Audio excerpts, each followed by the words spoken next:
Mari sepenuh hati kita menyampaikan puji dan syukur kepada Allah Subhanahu wa taala di mana pada pagi hari ini hanya atas izin dan rahmat Allah jualah bersama-sama kita dapat melaksanakan pembacaan ayat-ayat suci Al-Qur'an yang bersama kita mengawalinya dari ayat ke-37 pada surah Al-Kahfi dan kita akhiri pada ayat ke-44. Mudah-mudahan atas segala kesabaran, perjuangan dan ikhtiar di dalam kita menyiapkan diri dan melaksanakan pembacaan ayat suci Al-Qur'an ini, semoga Allah Subhanahu wa taala membukakan pintu rahmat, barokah dan hidayahnya untuk kita semuanya. Amin ya rabbal alamin.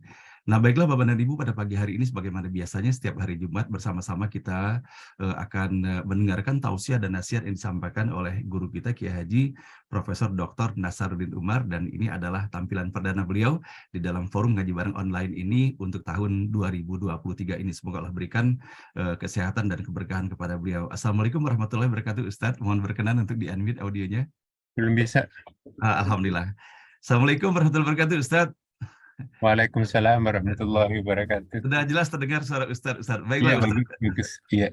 Ya baik Ustadz. Kami persilakan Ustadz, kita telah membaca ayat ke-37 sampai dengan ayat ke-44 dari surah Al-Kahfi pada pagi hari ini. Ayat berapa Pak? 37 ya? 37 sampai 44 Ustadz. Ke atas lagi Ustadz. Ya.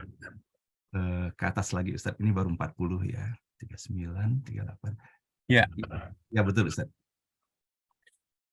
Baik. Bismillahirrahmanirrahim. Assalamualaikum warahmatullahi wabarakatuh. Waalaikumsalam warahmatullahi wabarakatuh. Alhamdulillah wa syukurillah wa salatu wassalamu ala rasulillah. Sayyidina wa habibina wa syafi'ina maulana Muhammadin sallallahu alaihi wasallam. Ma ba'd. Bapak Ibu sekalian yang sama-sama dimuliakan dan dicintai Allah Subhanahu wa taala. Alhamdulillah, pada pagi hari yang berkah ini, hari Jumat Sayyidul Ayyam, kita bisa bersama-sama lagi kembali di ruangan kita ini masing-masing, ya, mengkaji ayat-ayat Al-Quran. Dan pada kesempatan ini kita membahas puncak dari pembahasan kita.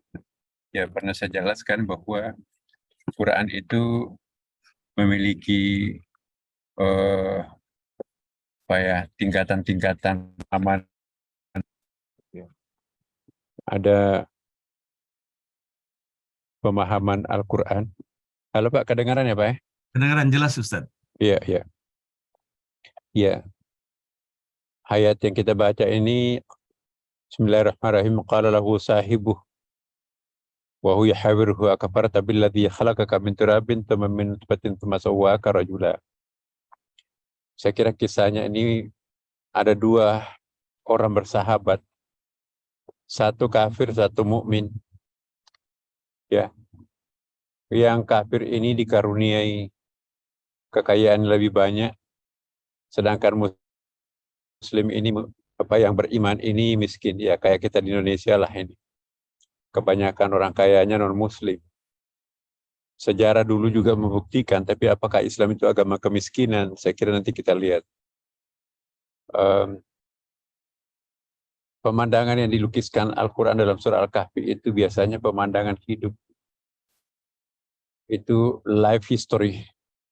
Life history itu artinya prediksi-prediksi yang diungkapkan dalam kisah Quran itu selalu berulang. Jadi kalau surah Al-Kahfi ini menjelaskan kepada kita sebuah pemandangan pengusaha-pengusaha muslim, pengusaha orang mukmin pada waktu itu kalah bersaing dengan orang-orang non-muslim yang kafir terutama, maka itu bukan hanya kita sekarang ini, tapi juga pernah terjadi di masa lampau. Seperti yang dilukiskan di dalam surah Al-Kahfi ini. Tetapi apa endingnya kalau orang kaya tapi tidak dimanfaatkan kekayaannya untuk menyadarkan dirinya kepada Allah Subhanahu wa taala, maka inilah nanti yang akan menjadi problem. Seperti kita lihat dalam kisah ini kan. Ya. Apakah kamu kafir atau ingkar yang menciptakan kamu dari tanah, kemudian dari setetes air mani, lalu menjadikan kamu seorang laki-laki yang sempurna, kemudian memiliki kebun kurma dan anggur yang begitu bagus, kemudian hasilnya produktif sekali, dan kamu menjadi takbur. Lalu ujungnya kisah ini ingkar, ngapain percaya terhadap Tuhan? Apakah mungkin ada kehidupan sesudah mati? Biasa bahasanya orang kafir kan seperti itu. Pokoknya kami ini adalah seperti apa adanya ini, inilah yang terbaik buat kami. Ya, diminta untuk sadar tapi dia nggak mau sadar. Lalu ujungnya apa yang terjadi? Si pemuda sahabatnya ini karena mungkin begitu keras kepalanya, minta kepada Allah akan diberikan tanda-tanda kekuasaannya agar kesombongan sahabatnya itu berhenti. Dan apa yang terjadi? Air bawah tanahnya itu ditarik ke bawah sehingga tidak ada lagi air yang bisa mengairi kebun-kebunnya, dan langit pun juga tidak menurunkan hujan di atas kebun-kebunnya. Akhirnya jadilah miskin, kemudian jadilah orang yang menyesal sejadi-jadinya pemuda ini. Jadi ini pemandangan buat kita semuanya ya, bahwa orang kaya yang jatuh miskin karena kekafiran pernah juga dilukiskan, yaitu kisahnya Qarun. Qarun ini sezaman dengan Fir'aun. Fir'aun itu ambisi politiknya luar biasa mau jadi penguasa, sedangkan Qarun ambisi ekonominya yang sangat luar biasa. Dia monopoli seluruh kekayaan-kekayaan. Ya, kayaknya ini berbagi. Fir'aun itu adalah ambisi politiknya luar biasa, Qarun ini ambisi kekayaannya yang luar biasa. Tapi orang yang dimotivasi oleh ambisi berlebihan dan tanpa sadar akan adanya kekuatan Allah, di sini nanti ada ayat berikutnya, wala haula wala quwwata illa billah, maka itu nanti endingnya adalah sangat-sangat memilukan hati, ya, dan itu sangat sangat menyedihkan. Fir'aun tersungkur jatuh di tengah laut, dia tenggelam di tengah laut. Qarun pun juga tenggelam di tengah-tengah hartanya, dan pemuda tadi ini juga itu gigit jari. Jadi kalau Allah akan menarik kekayaan, ya, kenikmatan seseorang itu gampang sekali. Nah, inilah yang kita lihat di dalam ayat ini. Karena itu Bapak Ibu sekalian, mari kita lihat di dalam ayat ini apa yang dijadikan peringatan dari sahabatnya. Qala lahu sahibuhu, kawannya yang mukmin itu berkata kepadanya, ya, sedangkan dia bercakap-cakap dengannya, jadi masih aktif dialog. Ya, kita diminta untuk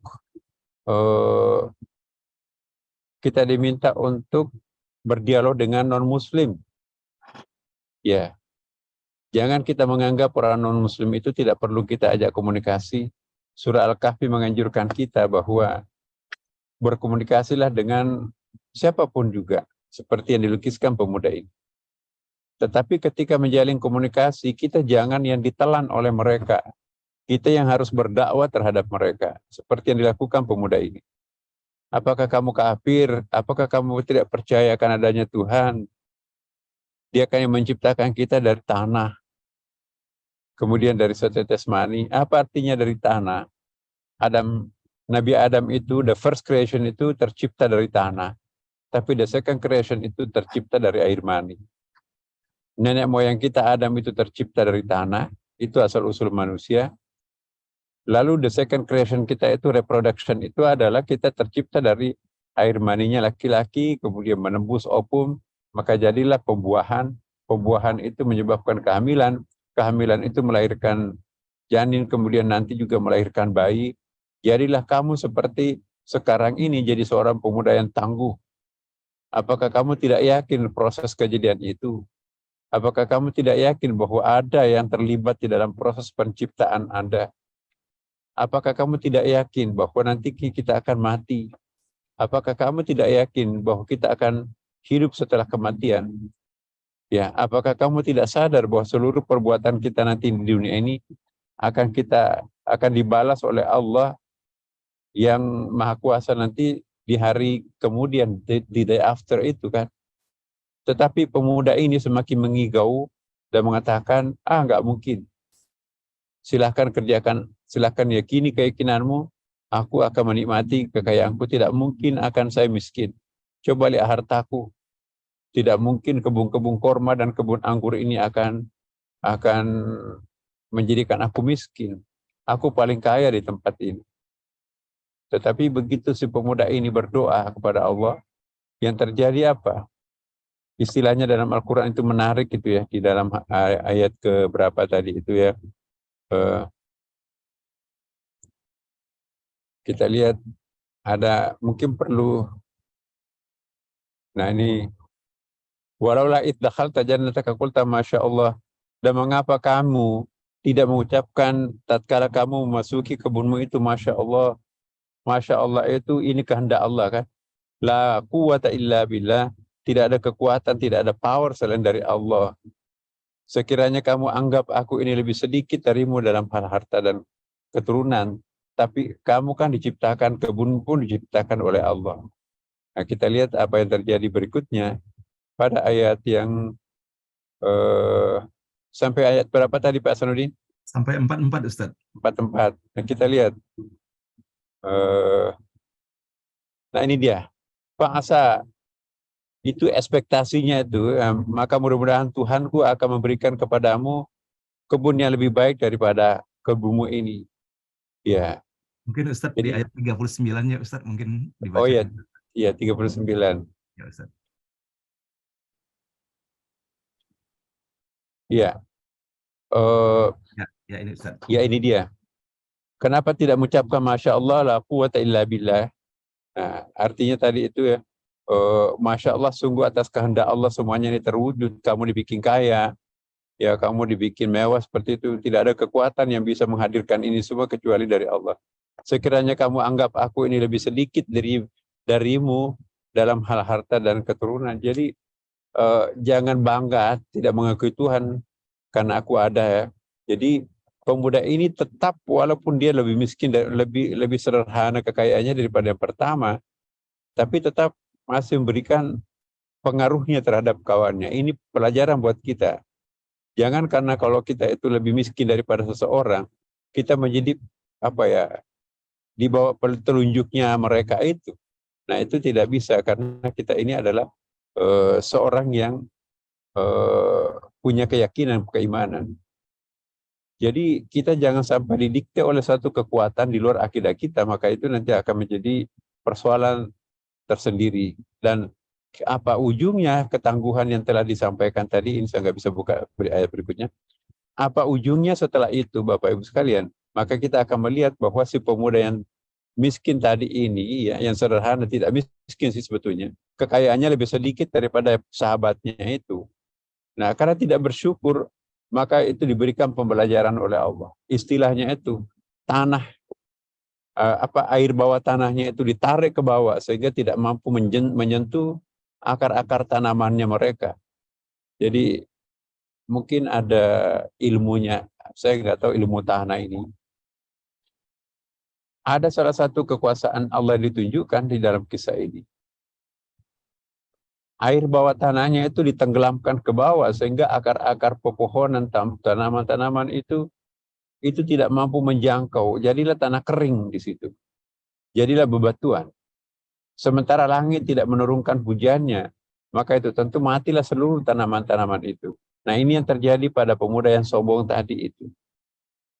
Nah, message apa yang kita bisa pelajari di dalam ayat ini, Bapak Ibu sekalian, bahwa sekaya apapun kita, itu hati-hati. Allah memperingatkan kita dalam banyak kesempatan seperti Qarun dan seperti sahabatnya pemuda ini. Orang-orang kaya itu juga sama dengan para politisi. Ya. Kalau para penguasa itu sudah melampaui batas kekuasaannya, seperti Raja Thamud, kemudian Raja Ad, Raja Namrud, ya, kemudian juga Fir'aun itu sendiri, apa endingnya? Mereka mati semua dalam keadaan mengerikan. Tetapi orang kaya pun juga seperti itu. Nah, apa yang terjadi bagi seorang konglomerat Qarun itu juga sangat menyedihkan, sangat mengerikan ya kan. Dengan penyakit yang yang spesial itu. Sama juga orang kaya dan pamannya Nabi Muhammad SAW, Abu Lahab, ya kan, diabadikan juga di dalam Al-Quran, Bapak Ibu. Abu Lahab ini adalah pamannya Nabi, inilah yang akan membunuh Nabi. Walaupun ponakan saya, tapi aku halalkan darahnya. Kalau perlu saya kasih hadiah siapa yang berhasil membunuh. Ya, dia suami istri membenci Nabi, ya, tantenya dan omnya itu kira-kira, ya. Tapi apa yang terjadi setelah itu, Bapak Ibu sekalian? Ketika Abu Lahab itu meninggal, sangat mengerikan. Karena ada penyakitnya juga yang menyebabkan dagingnya membusuk, dan begitu meninggal, Bapak Ibu, 3 hari 3 malam kota Makkah itu tidak bisa orang makan. Kota Makkah itu dilanda bau yang sangat membusuk, seperti penuh dengan bangkai spesies yang ada di kota Makkah itu. Maka disayembarakan siapa yang mampu menguburkan Abu Lahab yang membusuk dengan menusuk hidung ini. Jadi sampai orang mengungsi di kota Mekah pada waktu itu karena baunya minta ampun. Orang jijik tidak bisa makan karena bau. Orang mencari sumber bau itu di mana? Ternyata dari mayatnya Abu Lahab. Mendekati rumahnya Abu Lahab itu seperti orang mau pingsan karena baunya yang sangat busuk. Heboh kota Mekah. Lalu dimintalah, disayembarakan siapa yang mampu menggalikan sumur, bukan lagi kuburan, sumur dalam, ya, yang bisa memakamkan Abu Lahab itu akan dimerdekakan. Woi, namanya budak itu kan, itu yang memang dicari-cari peluang itu. Jadi begitu budak itu mengangkat tangannya, kami sanggup berdua. Jadi berdua dengan memakai masker, menggali sumur dalam, dan setelah beberapa hari digali sumurnya itu, barulah mayatnya itu dicemplungkan ke dalam sumur dalam itu. Kemudian ditimbun, lalu berdua pemudak ini dimerdekakan oleh masyarakat kota Mekah. Setelah ditanam tidak lagi tercium baunya, barulah masyarakat itu kembali ke kota Mekah, karena baunya itu sudah perlahan-lahan sudah mulai tidak tercium lagi. Jadi ini satu contoh orang kaya yang durhaka, mati mengerikan seperti Qarun dan seperti Abu Lahab. Para politisi, para penguasa yang zalim itu juga akan mati tersungkur seperti Raja Samud, Fir'aun, Ad, ya, dan beberapa contoh dalam Al-Quran yang lain. Nah, karena itu para Bapak Ibu dan yang hadir pada kesempatan ini, apa yang dimaksud dengan Masya Allah, la quwata illa billah? Ini kan sebetulnya sangat teologis, ya. Jadi sahabatnya ini mungkin juga ahli agama juga. Karena terciptanya suatu perbuatan itu tidak mungkin tanpa ada 3 unsur. Ada masyiah, ada istita'ah, ada kasab. Jadi ada niat, kemudian ada kemampuan melakukan niat itu, dan yang keempat ada execution, ada kasab dari Allah. Sekalipun niatnya ada, kemampuan powernya untuk melakukan itu ada, tetapi penentu utamanya, ya, eksekusi terakhirnya, itu yang disebut dalam bahasa agama kasab dari Allah, maka itu pun juga tidak terjadi. Nah, cita-cita apapun seseorang itu, sekalipun hampir katakanlah sudah mau ditelan makanan itu, tiba-tiba tangannya lumpuh, itu kasabnya nggak ada. Jadi masyiahnya ada, istita'ahnya ada, tapi eksekusinya yang nggak ada. Nah, itu yang disebut dengan Masya Allah, la quwata illa billah.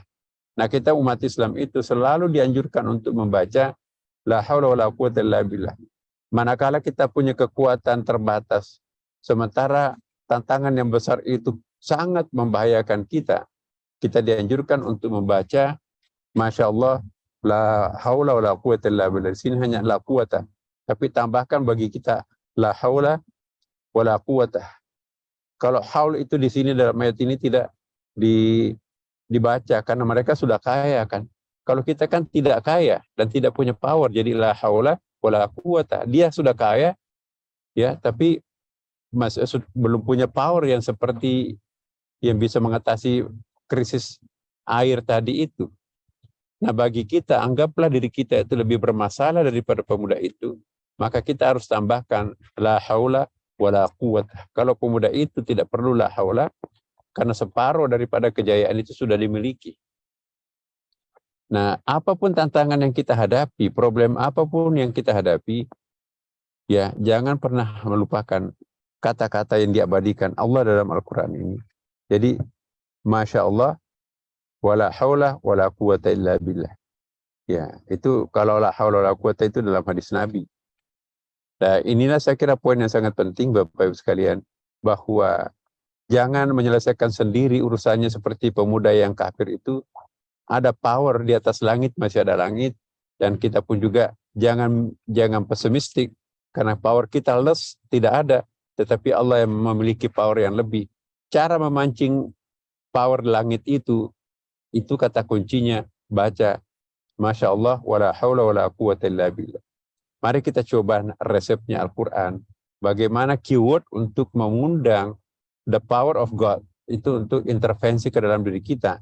Inilah rahasianya surah Al-Kahfi pada ayat 39 ini Bapak Ibu sekalian. Terselip sebuah kata-kata yang penting dalam Al-Quran, itu bisa kita jadikan semacam magic power ya, kekuatan yang bisa membesarkan hati kita, sugesti yang sangat besar karena batin kita, dan pada akhirnya bisa mengundang, memancing malaikat dari langit dan memihak kepada kita. Itulah wala haula wala quwwata illa billah. Saya kira sampai di sini Pak Hasanuddin, ya, karena sebentar lagi saya akan take off ini. Saya masih di bandara. Mudah-mudahan Allah memberkati kita semuanya. Insya Allah minggu depan kita akan membahas pada surah Al-Kahfi mungkin sebelum terakhir. Nanti ada ayat terakhir surah Al-Kahfi itu, nanti kita akan bahas bersama. Itu sangat penting. Demikian, wassalamualaikum warahmatullahi wabarakatuh. Waalaikumsalam warahmatullahi wabarakatuh. Masya Allah, Ustadz, saya juga baru dapat info Ustadz bahwa Ustadz sudah berada di bandara, akan segera take off. Tentunya doa kami semuanya untuk Ustadz semoga diberikan kemudahan dan kelancaran. Apakah Ustadz berakhir di sini ataukah masih ada waktu mendengarkan? Iya, silakan. Oke. 3 menit lah. Oke, baik Ustadz. Baik Ustadz, ini ada pertanyaan yang masuk Ustadz. Tadi ketika Ustadz berbicara mengenai jenazah Abu Lahab yang bau itu Ustadz. Ini ada pertanyaan masuk melalui WA ini Ustadz. Bagaimana seperti halnya di Turki? Konon kabarnya, saya sendiri belum pernah melihatnya Ustadz, bahwa makam Kemal Atatürk itu demikian baunya gitu Ustadz. Mohon penjelasan Ustadz. Iya, persis. Kita juga baca sejarahnya tuh. Kemal Atatürk ini adalah seorang kaya dan seorang penguasa. Itulah yang mau bahkan bukan mau, sudah pokoknya nggak boleh ada bahasa Arab, kalimat Arab di Turki. Azan pun juga Allahu Akbar, Allahu Akbar, Allah Maha Besar, Allah Maha Besar. Nggak boleh ada azan bahasa Arab. Ya, istilah-istilah Arab itu dicoret, tidak boleh ada atribut-atribut Arab di Turki pada masa Kemal Atatürk itu. Tetapi apa yang terjadi, itu ada keajaiban, mirip dengan apa yang dirasakan oleh Abu Lahab itu diberikan penyakit yang sekujur kulitnya itu mengelupas ya, sampai juga orang jijik untuk memakamkan, padahal orang itu adalah sangat berjaya. Ya, jadi Bapak Ibu sekalian, hati-hati aja untuk kita semuanya ya. Contoh-contoh sejarah yang dilukiskan dalam Al-Quran itu bisa berulang kepada siapapun. Mari kita jangan mabuk dengan kekayaan dan kekuasaan, sebab apa yang terjadi pemandangan dalam Al-Quran itu bisa terjadi bukan saja pada masa lampau, tapi sekarang ini juga. Itu banyak kejadian yang aneh sekarang ini ya. Kalau kita lihat ada satu buku menghimpun keanehan-keanehan mayat, maka itu Rasulullah mengatakan haram, dosa besar orang yang menceritakan pengalaman hidupnya ketika memandikan mayat itu, ketika membungkus mayat itu. Karena di situ memang ada tiba-tiba ada lipan, tiba-tiba ada kayak lintah, tiba-tiba bahkan ada ular yang keluar dari kemaluan orang itu. Bahkan baunya, itu perutnya itu kayak ada bunyi-bunyi di dalamnya itu. Entah itu dari mana itu. Ada lagi yang dimakamkan, tetapi di bertruk-truk pasir untuk menimbun kuburannya itu nggak bisa. Ya seolah-olah anjlok ke bawah itu. Itu fakta, dan saya sendiri juga mendengarkan mendengarkan cerita itu dari orang yang memakamkan. Nah, kita lihat sejarahnya orang itu memang Masya Allah peminum, kemudian juga maaf ya zina dan seterusnya. Memang punya power, bangsawan dan seterusnya. Jadi apa yang terjadi ini sebetulnya itu pengulangan sejarah. Maka itu hati-hati, kisah-kisah dalam Al-Quran itu akan selalu terjadi. Ya, saya kira itu Pak Asarudin. Baik, Masya Allah. Terima kasih Ustadz. Dan terakhir Ustadz, kepada Pak Rudi Rajab mewakili Prof. Suryadi, kami persilakan Pak Rudi untuk menyampaikan sambutan atas nama peserta. Pak Rudi. Ya, silakan Pak. Baik, terima kasih Pak Hasan, terima kasih Jemaah NBO, terima kasih Prof. Nasaruddin Umar yang sangat kami hormati. Alhamdulillahirabbil alamin wassalatu wassalamu ala Rasulullah sallallahu alaihi wasallam la haula wala quwata illa billah. Hari ini memang walaupun dalam beberapa menit disampaikan oleh Pak Prof. Nasaruddin Umar, guru kami, tapi begitu banyak, begitu menghunjam ke inti dari rahasia Al-Quran, yaitu surat Al-Kahfi 39, dengan penjabaran mengenai Masya Allah, la haula wa la quwata illa billah. Jadi ini adalah sesuatu yang sangat menjadi hikmah buat kita semua. Dan juga apa yang disampaikan Pak Prof. Nasaruddin, bahwa ada kejadian, tidak mungkin ada kejadian kalau tidak melalui masyiah, istitoah, dan kasab dari Allah. Banyak lagi ilmu-ilmu yang kami sudah selalu tidak sabar, Pak Prof. Nasaruddin, untuk menunggu setiap minggunya.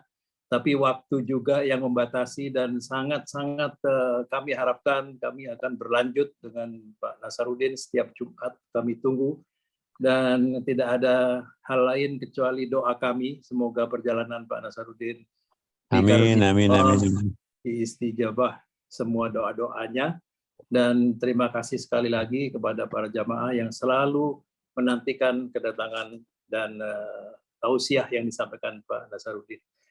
Terima kasih Pak Nasar, kami tidak menyita waktu Bapak terlalu banyak karena lanjut dan Bapak sudah bersiap-siap, itu kami lihat. Billahi taufiq wal hidayah. Assalamualaikum warahmatullahi wabarakatuh.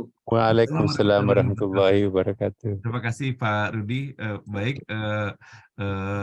Ustadz, walaupun pendek Ustadz, mohon ditutup dengan doa Ustadz. Silakan Ustadz. Baik, kita doakan baik yang disebutkan maupun tidak disebutkan dalam chat, ya. Diniatkan, dibayangkan wajah yang kita akan doakan, insya Allah akan terangkat dalam doa berjamaah itu. Amin. Ala hadhihi niyah al-Fatihah.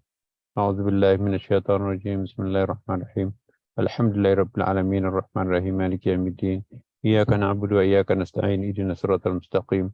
Siratal ladzina an'amta 'alaihim ghairil maghdubi 'alaihim waladdallin. Amin. Allahumma inna nasta'inuka nastahdika wa nastaghfiruka wa natubu ilaik. Allahumma la tada' lana fi maqamina hadha dhanban illa ghafarta wa la hamman illa farajta wa la maridan illa shafaita wa la mayitan illa rahimta wa la mubtala illa afaita wa la daynan illa qadaita wa la dalan illa hadaita wa la jahidan illa alamta wa la mujahidan fi sabilika illa nasarta wa la waladan illa aslahta wa la hajatan min hawajid dunya wal akhirati laka ridha ولنا فيها صلاح إنا أعنتنا على قضائها وسرتنا برحمتك يا أرحم الراحمين رب ارحمهما كما ربونا صغارا ربنا آتنا في الدنيا حسنة وفي الآخرة حسنة وقنا عذاب النار والحمد لله رب العالمين والسلام عليكم ورحمة الله وبركاته. Waalaikumsalam warahmatullahi wabarakatuh.